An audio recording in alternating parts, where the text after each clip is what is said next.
एक बार की बात है। एक बार एक अध्यापक एक संपन्न परिवार के शिष्य के साथ कहीं जा रहे थे। तो उस शिष्य को कुछ मजाक सूझी क्योंकि उसको रास्ते में किसी गरीब मजदूर के जूते दिखाई दिए। उसने अध्यापक से कहा, गुरुजी, अगर हम इन जूतों को छुपा दें तो कितना मजा आएगा।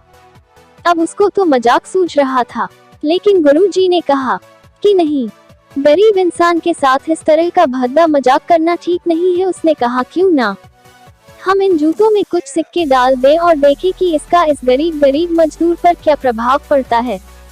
उन्होंने ऐसा ही किया। जैसे ही मजदूर अपना काम करके लौटा और उसने एक पाँव अपने जूते में डाला तो उसको कुछ कठोर सा महसूस हुआ। उसने अंदर हाथ डाला तो उसको कुछ सिक्के दिखाई दिए। वह थोड़ा आश्चर्य में पड़ गया। आसपास किसी को देखा तो कोई भी दिखाई नहीं दिया।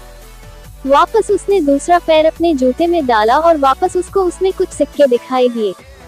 अब दोनों जूतों के सिक्कों को उसने अपने हाथों में रखा और प्रभु की तरफ इशारा किया है, प्रभु, पता नहीं किस भले मानुष ने यह सिक्के मेरे जूतों में छुपाए हैं, लेकिन जिसने भी छुपाए हैं उसको मेरी दुआ है ताकि इन पैसों से मैं अपने बच्चों और पत्नी के लिए कुछ खाना और दवाएं ला सकूंगा। और इतना बोलकर वह चला गया।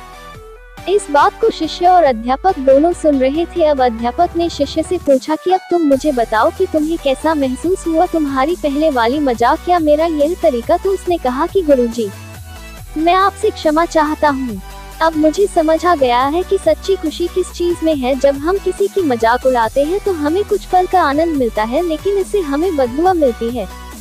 लेकिन अगर हम किसी की मुश्किल परिस्थिति में मदद करते हैं और जिसकी भी हम मदद करते हैं उसको भी नहीं पता कि हमने उसकी मदद की है, लेकिन अंदर ही अंदर हमें पता है कि हमने उस इंसान की मदद की है, यही सच्ची खुशी है। जब हम दूसरों को खुशी देते हैं तो हमें सच्ची खुशी मिलती है। और दान करते रहिए जिसकी भी आप काबिल हो।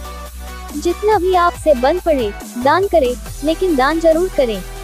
इसका मतलब यह नहीं है कि आपको कंपल्सरी या अनिवार्य रूप से इतने रुपए दान करने ही चाहिए, क्योंकि हर किसी की जरूरत अलग अलग हो सकती है।